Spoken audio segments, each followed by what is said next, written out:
Hello everyone, so this is Devlog number 3, and for this week I did quite a few things, and as you can see with the title screen, I've gotten the title label to the way I wanted to have this little action that makes it go up and down, and it's just to add a little bit of I guess style to the title screen to make it more interesting.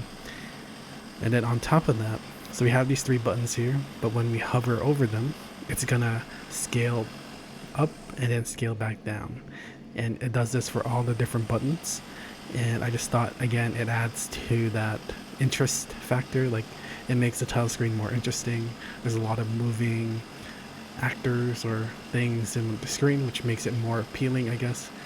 Well, I guess that's really preference, but in my experience it seems like that's the case, rather than just like a static title screen like the way I had it in my breakout game. And here I've added the functionality for each button. So if we hit, actually I'll do exit last, but let's hit on the settings screen.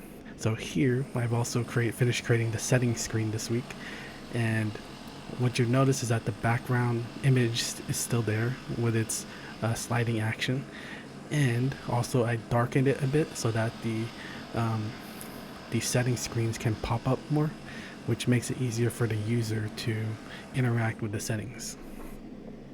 And then I've also set up the logic for this saving of these settings. So if we like change the settings here, and let's say we disable the sound and we hit back, and also add the functionality to the back button, we'll go back to settings. Well, that's alright. So I guess there's still a bug there that I didn't notice until now, so I'm gonna fix that bug next week. Alright, so yeah, we can just change the sliders here and disable, enable music, and then we hit back, we go back to the title screen.